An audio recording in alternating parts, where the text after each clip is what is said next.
nous allons aborder le dernier sujet que nous avons préparé au cours de cette émission 128e de l'autre journal. Il s'agit d'une réaction de l'opposant sénégalais Ousmane Sonko la semaine dernière sur la nouvelle donne de l'Afrique. Je lis une citation, une partie de sa citation. On ne remplace pas la France avec la Russie. On veut traiter avec tout le monde d'égal à égal, équilibré, équitable. Nous n'allons pas quitter une domination pour accepter une autre.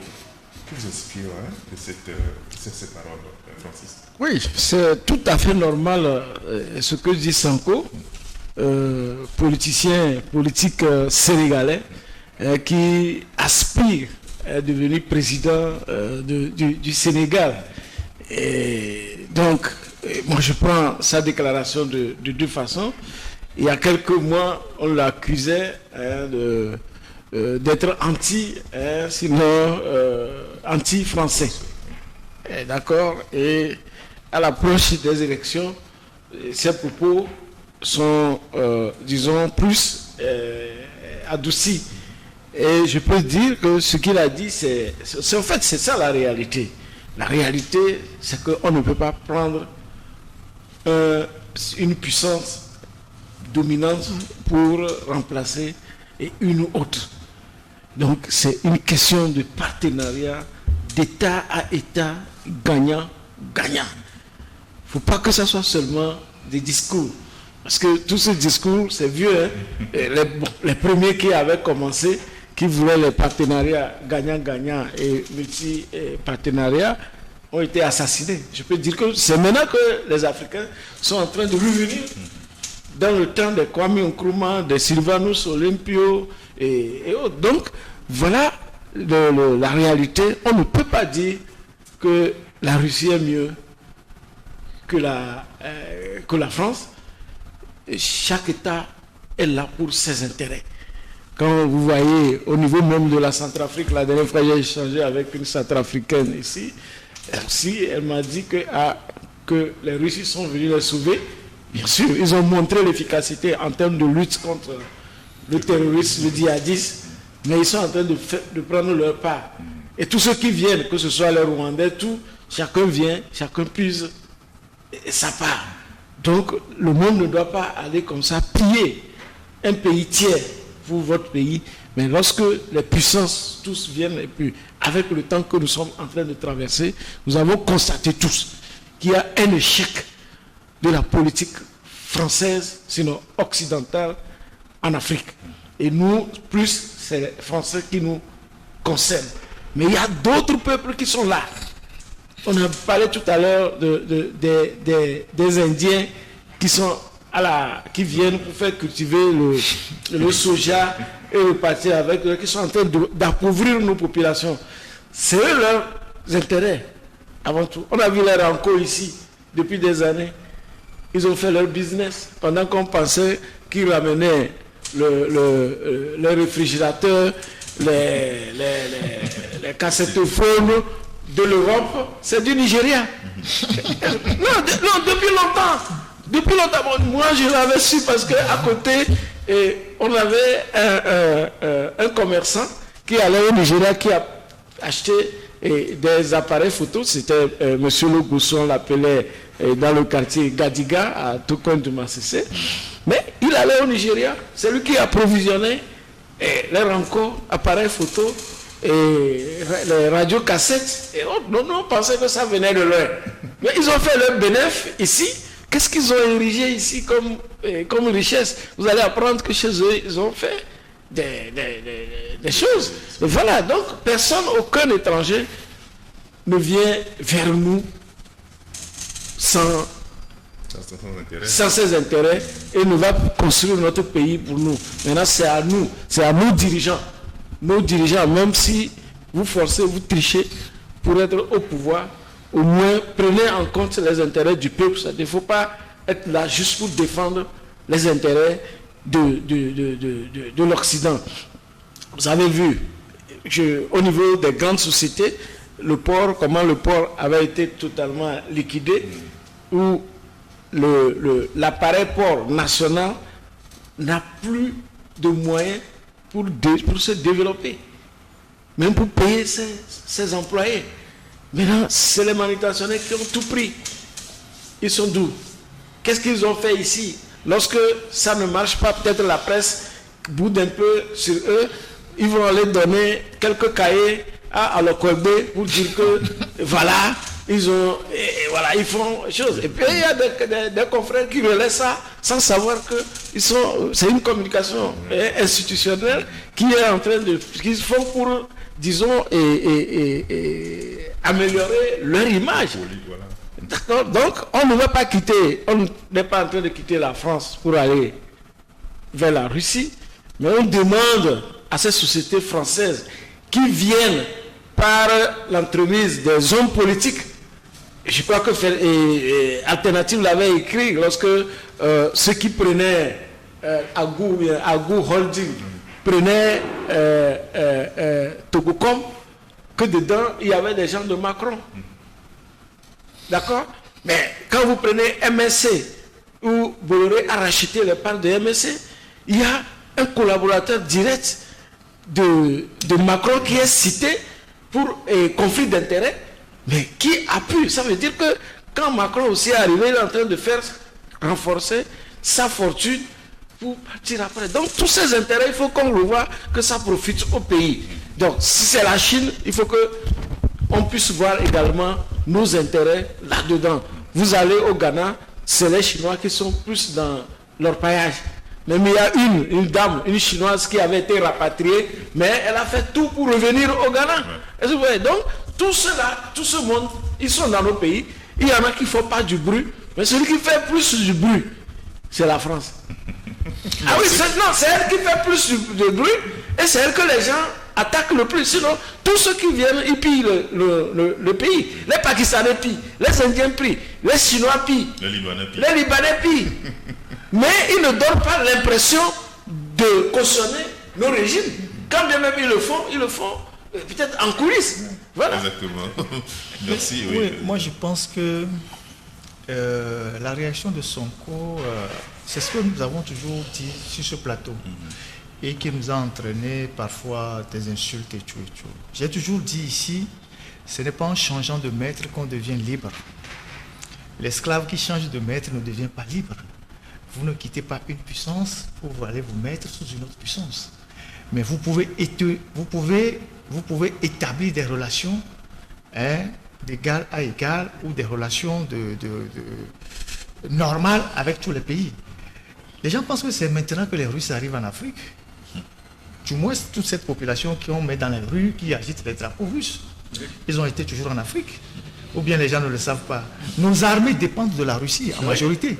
Toutes les armes, la majorité des armes que les armées africaines utilisent sont des armes russes. C'est chinois, c'est ça qu'on utilise le plus. Ce sont des armes russes que nos militaires utilisent parce qu'elles sont faciles à manier et plus faciles à entretenir. C'est des armes russes.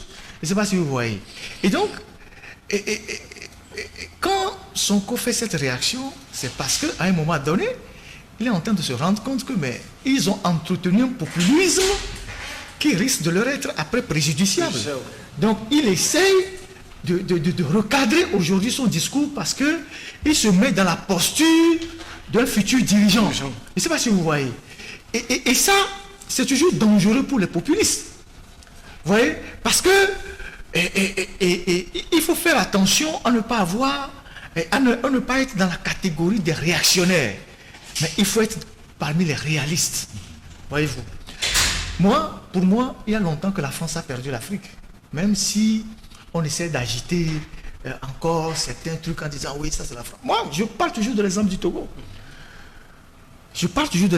Sonko a dit là qu'il y a certaines puissances qui sont même plus pernicieuses que la France, qui nous prêtent de l'argent et qui gagent même sur nos infrastructures. Je donne un exemple qui est typiquement togolais. Et donc personne ne parle. Mais si c'était la France, ça devait faire plus de bruit. L'aéroport de Lomé. On est allé prendre un prêt à Exim Bank. Au départ, 75 milliards pour faire un aérogare. Avec tout ce que ça entraîne. On nous a présenté le plan ici, hôtel 3 étoiles et tout, matériel et tout ça, aéroport moderne. De 75 milliards, D'abord, les 75 milliards, personne ne sait les conditions de ce contrat. Personne ne sait rien. De 75 milliards pendant l'exécution, on a fait des avenants, on est passé à 150 milliards. Donc, on est passé du simple au double. Voyez-vous, sans aucune reddition des comptes aux populations. Et on a conçu l'aérogare. L'hôtel 3 étoiles qui devait être intégré dans les 75 milliards a disparu. Même quand on est passé dans 150 milliards. Personne n'a vu l'hôtel. Maintenant, pour pouvoir payer cette dette-là, dont personne ne connaît les causes, on a concédé aux Chinois le fret asiatique. Quand vous allez à l'aéroport, en face de l'église Huila-Chapelle, vous allez voir les préfabriqués chinois qui sont là-bas avec le drapeau de la Chine, le drapeau togolais. C'est là-bas ils vivent. Et ils ont l'entrepôt au fond. Donc, ils paient. C'est-à-dire qu'ils sont en train de se faire rembourser sur ça. Déjà, pendant qu'il y a les intérêts de la dette qui sont là, ils vivent sur le site. Ils ne consomment rien. Ils ont leur jardin sur le site. Ils font venir de la nourriture de la Chine sur le site là-bas. Je connais quelqu'un qui a travaillé là-bas. C'est ce que Sonko dit. Ça, c'est un. De deux, les billets d'avion, pour pouvoir rembourser la dette, le Togo est obligé de mettre 8 taxes sur les billets d'avion. Tous ceux qui achètent les billets d'avion, qui quittent Lomé ou qui descendent à Lomé, savent que vous avez au moins un 200 à un 300 000 francs de plus que celui qui descend à Cotonou ou celui qui descend à Accra. C'est cette dette-là que nous sommes en train de payer. Ça, c'est des méthodes pernicieuses dont personne ne parle. Chaque jour, il y a des Togolais qui se plaignent que le billet d'avion Lomé à destination ou au départ de Lomé est la plus chère de la région. C'est parce que la Chine nous a conçu un aéroport dont personne ne connaît les tenants et les aboutissants. Un aérogare dont personne ne connaît les tenants et les aboutissants. Vous voyez, c'est des formes de coopération que nous voulons maintenant. C'est ça la réalité. Vous prenez les Israéliens, je vais donner juste 2 ou 3 cas, qui gèrent le phosphate. Sur les papiers, les phosphates appartiennent à l'État togolais. La SNPT, c'est une société de droit togolais. Mais dans la gestion quotidienne des phosphates depuis 20 ans, c'est les Israéliens qui gèrent. Personne ne sait ce que ça rapporte. Dans la loi des finances, on ne voit rien. Aujourd'hui, avec la crise ukrainienne, nous sommes dans une période où les phosphates ont pris de la valeur. Le Maroc se frotte les mains aujourd'hui. Mais le Togo, personne ne voit les traces. Mais je vous assure que quand vous voyez les mouvements des bateaux qui quittent chaque jour le port minéralier de Pémé, c'est d'énormes tonnages qui partent. Mais on ne voit pas le fruit de cet argent. C'est des milliards qui disparaissent dans la nature. Et ça, c'est des gens qui ne sont pas français. Personne n'en parle. Mais cette zone est totalement détruite. Nous sommes en train de faire un grand... Ça fait 6 mois que nous faisons une enquête qui sera publiée à la mi-décembre. Ce serait l'une des plus grandes dernières enquêtes que nous sommes en train de faire sur les phosphates. Et quand je dis ces choses-là, je parle en journaliste d'investigation. On a des données, on a des chiffres. On a des chiffres. Et donc, personne ne voit ça. Parce que c'est pas la France. Parce que la France est plus visible. Voyez-vous, c'est ce que Sonko dit. Maintenant, nous avons fait les Panama Papers avec les Indiens qui ont pris et nos cimenteries. Ces Indiens sont arrivés au Togo, les mains vides. Et il y avait l'usine de la Simao qui était là-bas, qui n'était pas en état de détérioration. Et le projet Simao a connu des soucis, on a abandonné le site. Les Indiens sont venus les mains vides. Ils ont juste redémarré les machines. Dépoussiérer, redémarrer les machines. À partir du Togo, ils sont devenus milliardaires. Ils ont maintenant essaimé les usines partout. Tout le monde voit ce train-là qui traverse Atikoumé tous les jours pour aller au Ghana, où les Indiens ont installé une seconde usine. Personne ne connaît le tonnage de clinker qui part. Ce qu'on fabrique là-bas, qu'est-ce qui revient à l'État togolais? C'est un pillage systématique. Personne ne dit absolument rien. Vous arrivez maintenant sur les Chinois qui sont à Agnès, sucrerie. Ça fait 40 ans qu'ils sont là-bas. Personne ne sait. Personne ne sait ce qu'ils font là-bas. Ils ont pris 800 et quelques hectares. Ils en prennent toujours. Les populations à qui ils ont arraché les terrains sont en justice avec eux. Ces dossiers nous ont été apportés ici. Ils fabriquent du sucre qu'on ne voit pas sur le marché togolais. Ils fabriquent de l'alcool et de l'éthanol. S'ils font partie, personne ne sait à qui ça rapporte. Et donc, il y a des réalités dans nos pays qui dépassent cette histoire. Donc, c'est pour cela que nous disons, il faut faire extrêmement attention. Et ce sont ces gens-là qui maintiennent aujourd'hui nos régimes. Effectivement. Parce que les gens ne voient que la France. Ce sont ces gens-là, mais Est-ce que vous savez ce que toutes les communautés que vous venez de citer aujourd'hui cotisent pendant la campagne électorale pour que le régime tienne? Vous savez ce qu'ils apportent comme financement? Pour qu'on puisse frauder les élections? Personne n'en parle. Parce qu'on est accroché à quelque chose qui n'existe réellement plus. Donc, le discours de Sonko vient recentrer ça. Quand il dit il y a des gens chez eux qui ont des pratiques plus pernicieuses que les autres, il a raison, les nouveaux venus. Mais vous avez vu au Kenya, quand les Kenyans n'étaient plus capables de payer la dette, la Chine a voulu mettre la main sur l'aéroport et après le port de Mombasa. Donc, si c'est cette relation qu'on vous appelez gagnant-gagnant, je préfère ne pas me rentrer dedans. Donc, les gens qui agitent les drapeaux de certaines puissances dans nos pays, parce qu'on leur fait croire, parce que ce qu'on fait croire aux gens dans les pays, par exemple, où il y a le djihadisme, c'est qu'on leur fait croire que les Russes vont venir faire la guerre à la place de leur armée. C'est pour ça que les gens sont dans la rue pour dire, nous voulons la Russie. Mais la première responsabilité revient à leur armée. Au Burkina, quand on demande aux gens de s'enrôler dans l'armée, il y a combien qui bousculent? Les gens ne s'enrôlent pas. Au Mali, on a demandé aux gens de s'enrôler dans l'armée pour aller au front. Les gens ne veulent pas s'enrôler dans l'armée. Si vous êtes patriote et que vous allez tout le temps dans les rues pour conspirer les puissances, pourquoi vous ne rentrez pas dans l'armée pour défendre la patrie? Et donc, il faut faire attention à ne pas céder le champ de certains discours aux populistes qui après vont imposer à l'élite ce qu'il doit faire. Parce qu'au Burkina, vous allez voir ce qui se passe. Tous les jours qu'il se passe quelque chose, les gens disent on n'est pas d'accord. Changez-moi ceci. Parce qu'ils ont laissé la rue prendre le dessus. C'est ce que Sonko semble vouloir corriger. Parce qu'il sait que demain, il peut arriver au pouvoir. Donc, le populisme que nous entretenons aujourd'hui peut se retourner contre nous demain. Donc, il essaye rapidement de recadrer son discours. Et c'est ce que nous avons toujours dit ici, en disant, nous pouvons, le pays ne peut plus être un précaré d'une puissance, mais nous pouvons traiter d'égal à égal avec toutes les puissances. Nous pouvons tirer le meilleur de toutes les puissances pour développer nos pays, mais dire que celui-ci dehors, celui-ci qui n'a qu'à rentrer, nous ne réglons aucun problème. Et c'est ce que nous avons toujours tenu à dire ici. Et ce sont les résultats. Sauf que celui qui veut dire non, toutes ces puissances, ils peuvent s'entendre pour le dégager. Même oui, non. Plus aujourd'hui qu'avant. Oui, bon, on sait que ça c'est pourquoi. Non, c'est pourquoi, quand on veut être au pouvoir, il faut être avec son peuple. Oui, si vous êtes avec le peuple, c'est le peuple qui vous protège, qui vous soutient.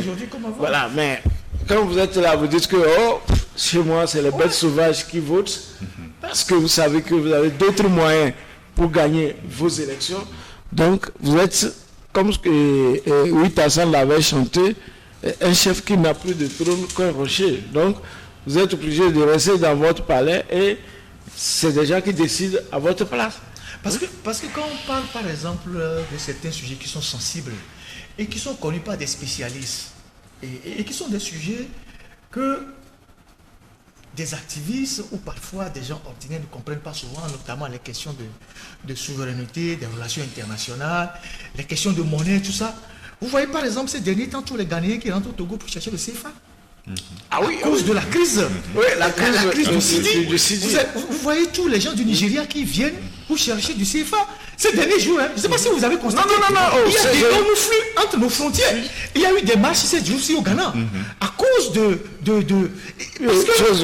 dollar a chuté. Parce que la question, il y a l'inflation. Parce que la question de la monnaie est une question très, très, très, très sensible. Voyez-vous, là. Nous sommes en train de conspirer le CFA ici. On dit, nous voulons que ça soit revu, les critères, ou je ne sais pas comment, les méthodes. Il y a des débats, il y a ceux qui disent non, il faut faire attention. Ça permet plus ou moins de stabiliser nos économies. Il y a tous ces économistes-là de diverses tendances qui s'affrontent.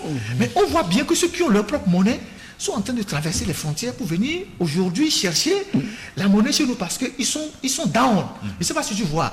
Parce que dans ces pays-là, l'élite a failli, la gouvernance a failli, il y a la corruption. Ce n'est pas notre problème, c'est pas question de monnaie. Le problème de l'Afrique, c'est la corruption. C'est en grande partie la malgouvernance. Le problème de corruption, voyez-vous. Personne n'empêche aujourd'hui, par exemple, j'ai fait ce débat avec des gens, ils disent oui, on a pillé tout l'or de l'Afrique, les puissances ont conservé des réserves d'or partout. J'ai dit oui, en partie. Ils ont pillé une partie, certes. Mais le reste, ils l'ont acheté. Comment, oui. Ils l'ont acheté parce qu'ils connaissent la valeur de l'or. Et les autres, comment gèrent? Comme une valeur refuge. Je ne sais pas si vous voyez. Oui. Quand vous voyez les rapports de l'ITIE, l'or est le troisième minerai que le Togo exporte. À part le phosphate et le clinquer. C'est l'or. Mais ce or-là n'est pas majoritairement exploité au Togo. Une partie. Mais l'autre, ça vient de la Sahel. certification. Mais est-ce que, par exemple, le Togo s'est dit un matin que pour l'avenir, nous allons créer une usine ici pour transformer l'or et en faire une valeur refuge qui puisse nous permettre en temps de crise d'aller faire des levées de fonds sur le marché international ou de donner des garanties. Pourquoi les Blancs le font? Ils le font parce qu'ils connaissent la valeur refuge de l'or. Mais au-delà des Blancs, nos mamans faisaient ça. Oui. Nos mamans n'ont pas fait Il y a de l'or, quand le moment est chaud, nos mamans n'ont pas fait des études d'économie, mais quand elles vont marcher et qu'elles sont en saison, en très bonne saison, en saison grasse, elles achètent des bijoux en or qu'elles gardent, qu'elles cachent. Ceux qui sont plus raffinés vont ouvrir des coffres forts dans les banques. Et quand il y a des crises, elles sortent ces bijoux-là, elles les revendent pour relancer leur commerce. Pourquoi un État ne peut pas faire ça?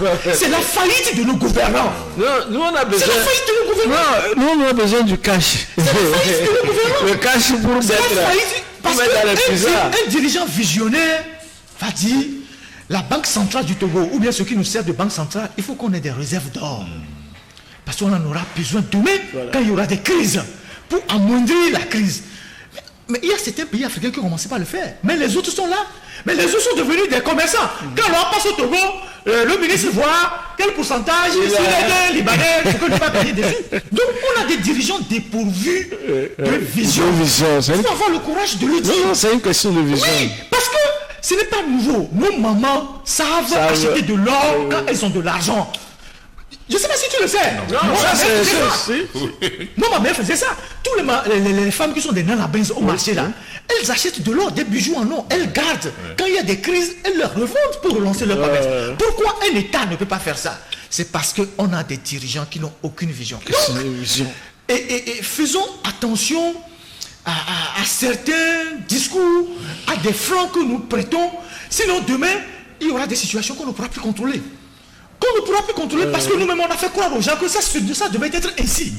Donc, les Sonko ont compris. Parce que ce jeune homme, Sonko, qui est de notre génération, si Dieu le garde en vie, peut-être dans 10 ans, 5 ans, il sera un dirigeant du Sénégal. Il comprend. Il se met aujourd'hui dans la peau du futur dirigeant. Et il tient un discours réaliste. Plutôt que réactionnaire. Les gens qui sont sur les réseaux sociaux tiennent des discours réactionnaires. Mais un dirigeant ne parle pas comme un activiste. Parce que demain, quand il sera face à la réalité des faits, il sait qu'il aura des choix pour son pays. Voilà ce que nous disons. Oui, Francis, quelque chose pour conclure ce débat. Non, sinon, Ferdinand a dit beaucoup à propos. En Afrique, ce n'est pas question, pour l'instant, ce n'est pas question de puissance étrangère. C'est la vision de nos dirigeants. Et que quand quelqu'un vient, qu'il veut faire du commerce avec vous, mais que vous puissiez savoir quel est l'intérêt de votre peuple, quel est l'intérêt de votre pays. C'est à partir de là, et non, vous allez laisser des gens, on l'a dit tout à l'heure, au niveau de Pia avec Soja, comment ils sont en train de détruire, comment ils avaient déjà détruit la filière coton, la corruption partout, où on dit, je dis, avant de penser gérer une monnaie, qu'on vous laisse gérer une monnaie, il faut au moins combattre la corruption. Tous les projets qui tombent ici, nous l'avons déjà dit, c'est les voitures et autres qu'on paye. C'est des billets d'avion, oui. Cette fin d'année, c'est des passeports des fonctionnaires qui ont plus voyagé. Quand vous allez vers l'aéroport, on vous dit, et puis les gens partent, on leur donne des semaines, ils s'en vont faire semaine, mois, pour dire qu'ils apprennent l'agriculture sur la neige. Alors que... Voilà. Donc, il faut qu'on combatte la corruption, c'est le premier fléau, et que les dirigeants sachent que c'est pour les populations qui sont là. Même s'ils arrivent d'une manière frauduleuse, c'est pour les populations. À partir de là, on verra, si on commence par évoluer, on peut penser comme Ferdinand l'a dit, on n'a pas de réserve. On n'a pas de réserve, vous pensez à frapper la monnaie. Voilà. Si le Ghana est arrivé à ce stade, c'est aussi la malgouvernance. Je l'ai dit, c'est lorsque, bien avant Akufo-Addo, le Ghana avait le vent en poupe, même à renationaliser des banques. Ouais. Mais qu'est-ce qui s'est passé quand Akufo-Addo est arrivé, au moment où il voulait passer son second mandat, sachant qu'il n'a pas aussi la popularité, il a ouvert les vannes de la corruption. Ouais. Il a lancé des travaux où on s'en va chercher l'argent, on vient, on a renvoyé les Ghanéens moyens vers les villages. Et on a laissé la ville parce que les logements chers et autres. Donc, beaucoup, ce qu'ils mangent viennent de l'extérieur. Tout ça a créé de l'inflation. Et le dollar est devenu difficile à retrouver sur le marché. Donc, c'est fini, ils ont des problèmes. Il y a un juge anticorruption, je me rappelle, un peu avant des élections au Ghana, qui a dû démissionner. Ouais. C'était un mauvais signe. Ouais. Donc, quand il a ouvert la vanne de la corruption... Il y a des journalistes qui ont été assassinés. Voilà, c'est fini. Le Ghana a chuté. Donc, ils ne peuvent que vivre ce qu'ils sont en train de vivre. Voilà. Donc, c'est la bonne gouvernance, la première des choses, avant de penser à la monnaie, penser aux puissances qui viennent. De Gaulle l'a dit, cette phrase ne va jamais partir. Les pays n'ont pas d'amis, ils n'ont que des intérêts. Donc tous ceux qui viennent, c'est avec leurs intérêts. Ah oui. Merci beaucoup, Francis. Oui, je pense que je vais embrayer là où Francis a terminé en disant les États n'ont pas d'amis. C'est par naïveté que nous pensons ou nous croyons qu'il y a certains qui nous aiment plus que d'autres, ou certains qui sont plus... Nous-mêmes, quand nous essayons de développer ces arguments, et soutenir ces positions, on les tient par des arguments qui sont des arguments tirés des cheveux. Tel pays n'a pas été colonisateur, donc il peut nous aider plus qu'un autre. Les Chinois n'ont pas colonisé l'Afrique. Nous sommes d'accord? Les Chinois n'ont pas colonisé l'Afrique, mais ils sont plus pernicieux aujourd'hui dans nos relations que les autres. Les Indiens n'ont pas eu un passé colonial en Afrique. Ils sont pernicieux quand ils arrivent chez nous. Et donc, le problème, c'est d'être fondamentalement patriote. Quand on voit la manière dont nos États sont gérés, vous prenez un pays comme le Nigeria, qui aurait pu, je le dis toujours, aurait pu être la locomotive dans la lutte contre beaucoup de choses en Afrique de l'Ouest, notamment le terrorisme. Et vous voyez que le Nigeria, qui fait 200 millions d'habitants, et qui a une armée de plus de 100 000 personnes, n'arrive pas à vaincre le terrorisme. C'est la corruption. Donc vous ne pouvez pas croire que le Mali ou le Burkina, qui ont des armées de 12 000 hommes, tout ça, vont vaincre facilement le terrorisme. Tant qu'il y aura la corruption dans ces pays-là, voyez-vous. Et donc, nous sommes dans une situation où l'Afrique de l'Ouest est de plus en plus fragile. Parce qu'on a manqué de dirigeants responsables, visionnaires. Les gens se sont soutenus dans le mal. Les troisièmes mandats, on a fermé les yeux dessus. Les mandats illimités, on a fermé les yeux dessus. Et on s'est retrouvé avec des États fragiles, à la tête desquels on avait des hommes forts, ou des supposés hommes forts. Ouais. Et aujourd'hui, on est face à un effondrement qui vient du bas. Voyez-vous, nous avons un pays où tout est relativement calme. Mais on sait que ça bouillonne. Hein? Le fait que les Togolais boudent majoritairement le recensement prouve qu'il y a une reprobation de la gouvernance dans le pays. Et donc, quand aujourd'hui vous avez un peu les chiffres qui défilent sur un tableau devant vous, vous verrez que nos premiers partenaires aujourd'hui ne sont plus les Français. Dans la plupart des pays africains, le Nigeria par exemple, son premier partenaire commercial c'est la France. Le Ghana en est le 5e en Afrique de l'Ouest. Voyez-vous, mais quand vous prenez la Côte d'Ivoire, le Togo, le Sénégal, c'est les Chinois qui sont en avance. Vous retrouvez les Français 6e, 4e, 5e place. Et ces gens-là nous endettent plus que ceux qui nous avaient endettés avant. Et encore que eux, leur contrat, personne n'a accès à leur contrat. Les Chinois, regardez, on a construit un terrain de 20 milliards au temps des Yadema. On renouvelle ce terrain à 15 milliards. 15 milliards. 15 milliards. Et 15 milliards là, on n'a même pas fini de mettre les chaises sur les gradins. On n'a pas mis les chaises sur les gradins. Vous imaginez ça? Vous avez tous les scandales liés aux routes à l'Edio, tout ça, que les Chinois ont fait, qui n'a abouti à rien du tout. Ces routes sont décapées aujourd'hui, ou sont en état de détérioration. Personne ne parle de ça, à part la presse qui le signale. Vous avez le port de Lomé, là, le port privé, LCT. Les Chinois sont dedans, à 48%. À 48%, ils sont dedans. Personne ne dit rien. Donc, ils sont rois en plus. Oui, Et donc, tout ça se fait dans l'opacité totale. Donc, nous devons retrousser nos manches pour poser les vrais débats qu'il faut pour nos pays. Et essayer de ressortir les données pour sensibiliser nos populations. En disant, faisons extrêmement attention. Vous avez toutes ces communautés étrangères qui ont des problèmes à la justice au Togo qu'aucun juge ne règle parce que tous ces gens-là financent les partis au pouvoir pendant les campagnes. L'argent qui doit servir à remplir les caisses du trésor, on leur fait des exonérations fiscales et ils donnent l'argent pendant les campagnes. Et personne ne dit absolument rien. Donc, et pendant ce temps, nous sommes obligés d'aller chercher 8 milliards pour faire un recensement bâclé. Voyez-vous. Donc, il y a tout un ensemble de réflexions à faire pour notre pays. Et nous osons croire que nous sommes en train d'aller vers la fin de l'année. Vous savez que dans cette période-là, les journalistes sont souvent fatigués parce que nous commençons très fort. Vers la fin de l'année, le travail de réflexion, les enquêtes, les débats comme ça nous fatiguent. Là, ça fait 2 heures qu'on est là à débattre. Ça nous fatigue. On prendra certainement les congés vers la mi-décembre. Mais on est de plus en plus épuisé, mais nous faisons notre part. C'est vrai que nos sorties ne tombent pas... non, nos sorties ne sont pas agréables dans les oreilles de certaines personnes. Mais nous préférons remonter la voie des sans-voix plutôt que de croiser les bras et de laisser le pays aller dans tous les sens. Et je pense qu'aujourd'hui, et comme je l'ai dit sur un autre média la dernière fois, il est temps de déclencher une lutte farouche contre la corruption au Togo. Ça fait 20 ans bientôt que Faro au pouvoir, il n'y a jamais eu un début de la lutte contre la corruption. Et les gens se sont énormément enrichis. Alors que ça fait partie de son programme. Et les gens se sont énormément enrichis sur le dos de l'État. Quand vous voyez des histoires de recensement raté, c'est la corruption. Quand vous voyez les histoires de soja dont nous parlons ici, c'est la corruption. Quand vous voyez des histoires de routes inachevées, c'est la corruption. Quand vous voyez des histoires d'aéroports où les billets sont plus chers, c'est la corruption. Donc nous sommes victimes de tout ça. Regarde, aujourd'hui il y a un phénomène. Vous gagnez un marché public, pour vous sortir l'avance, on vous demande... Le démarrage, comme il le dit. Avant le démarrage, sur 100 millions, eux ils disent qu'ils veulent prendre 35-40 millions. Vous devez leur donner, avant de prendre le chèque de la vente de démarrage. Ça veut dire que pour l'entrepreneur, il n'a que 70 millions. Non, mais la vente de démarrage, c'est la moitié.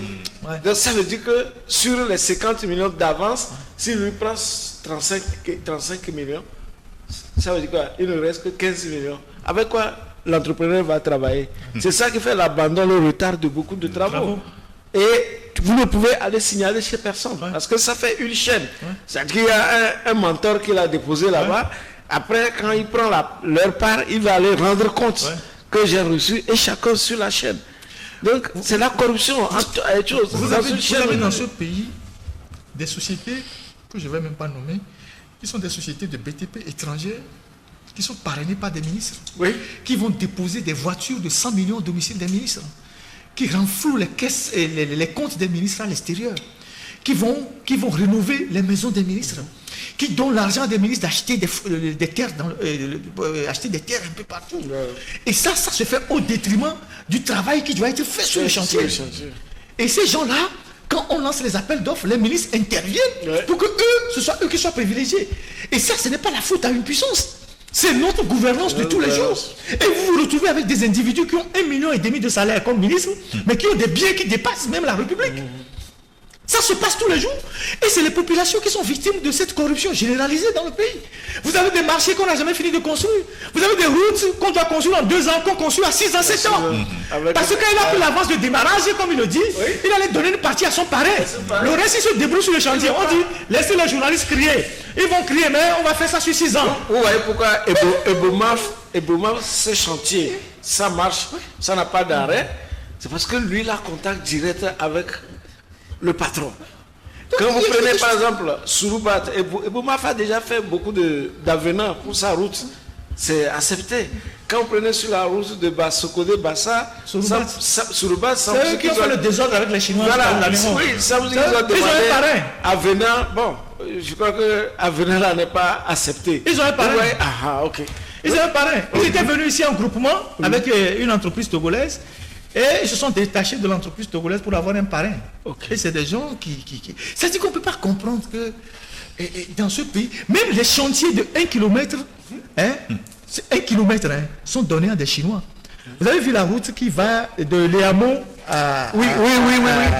à Bretel, Mais ils sont bloqués, après ils ont déguerpi cette les route-là. On l'a donné à un Togolais. Cette route fait 986 mètres, pas 1 kilomètre. Oui. Et ils ont prévu quelques bretelles aussi à aménager. Cette route a été gagnée par un Togolais. On a sorti ce dossier ici parce qu'il y a eu des problèmes. Ils ont frappé l'entreprise togolaise depuis le ministère des TP. Ils ont donné ça à un Chinois. Une route de moins d'1 kilomètre, vous donnez à une entreprise chinoise au détriment d'une entreprise togolaise à cause de la corruption. Vous voyez ça? Mais vous voyez moins d'1 kilomètre. Oui, ils ont cassé les baraques des gens et finalement ils sont partis. Et la route est là, on a délaissé. Donc il n'y a rien.